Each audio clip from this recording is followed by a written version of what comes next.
Let's talk about Democrats finding a spine. Yeah, nice. About time. Thrilled to see it. Cory Booker holding filibustering in the Senate. Representative Mikey Sherrill introducing legislation to force Elon and the Doge ferrets to undergo routine drug testing. Yeah. And look, I look at not just Musk and the Doge ferrets, but I look at Trump and I look at the rest of them. We should be drug testing them all. But the Sherrill legislation cited a Wall Street Journal report from 2024 alleging that Musk used illegal drugs, including LSD, cocaine, ecstasy, mushrooms, and ketamine. I think everyone knows that they're all ketamine kooks. But it's kind of laid out there. It kind of makes sense. Now, what I find interesting is in the same article, they talked to a Musk attorney who said that Elon is regularly and randomly drug tested at SpaceX and has never failed a test. And I'm going, really? Am I to believe, as someone whose middle name was random for a couple of years, because as a truck driver with a CDL, a commercial driver's license, we are subject to random testing. Or usually whenever the company wants, you come to work, there's a bottle. There's somebody over there going to watch. You go into a room, they're behind you. Can you imagine? Can you imagine the employee there at SpaceX going, "Okay, Mr. CEO, okay, richest man on the planet, here's your cup."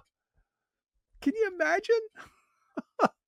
And you think there's some validity to those tests? Please give me a break. Now I do find it interesting that the legislation that Mickey is moving forward with would require special government employees like Elon and the ferrets to undergo drug testing before they can start work and randomly throughout the whole period. Because I got to be honest, you look at Musk. Come on, come on. That's not a normal guy right there. There's something there.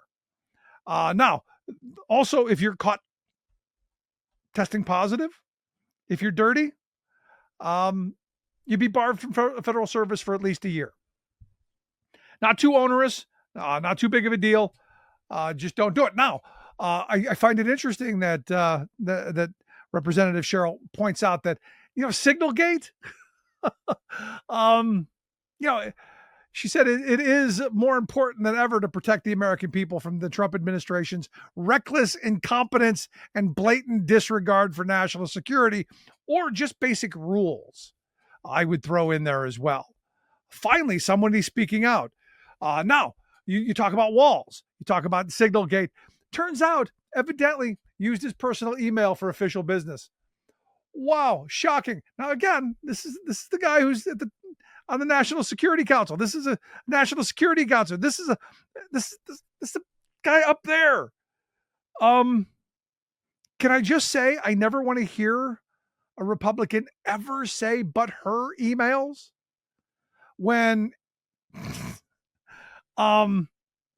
this administration has been riddled with "but her" emails, but their emails, but their Signal, but their WhatsApp. They're dodging any record keeping, any accountability, any oversight. Yeah. Now, also this week, Mike Johnson mad, didn't get his way. You got a number of Republicans, 9 of them, joined Democrats to tank a procedural vote on Tuesday, and he just said, "Everyone go home." And I find it interesting that you don't get what you want, and understand the procedural vote was, the people who voted against it opposed the idea of proxy voting for pregnant women because they should be at work in D.C. Now we could argue if this is a maternity thing, and there's a whole bunch of arguments. It got tanked. So by not having people in D.C. to do the work, you're going to send people home to not do the work. Kind of makes you wonder. Now remember, these are the people who are concerned about waste, fraud, and abuse, because when they go home, they're still getting paid. They're supposed to be in D.C. doing the people's work. A couple of day vacation. half a week off. No, but this then plays into maybe the grand scheme of things is to follow what Bill Gates has recently said.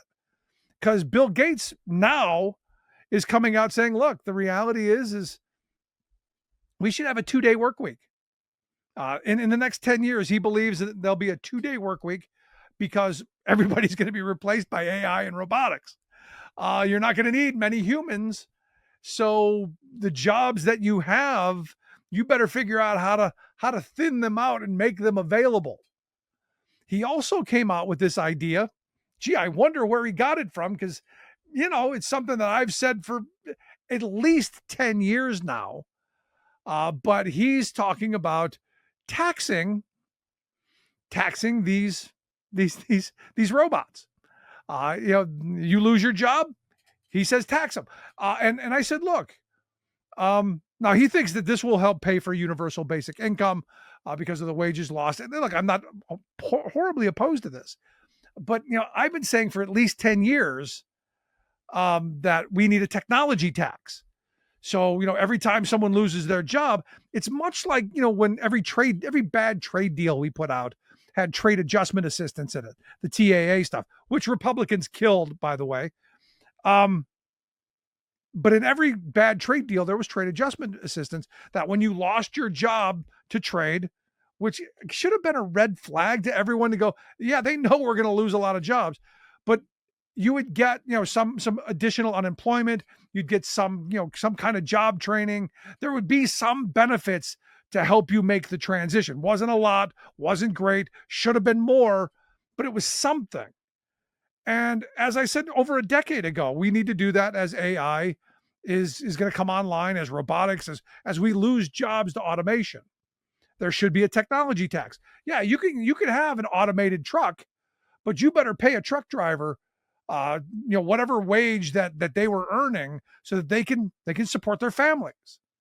Well, now you got Bill Gates saying this. Will it happen?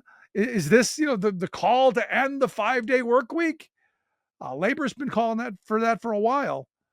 Maybe we see some push now that one of the top 5 richest guys in the country and on the planet are now calling for and waking up to the reality. And then the question that I have, will this be universal basic income, or will we get Elon's universal maximum or high income? He's got the chance to do it now. I'm not seeing that that's something that he's going to do.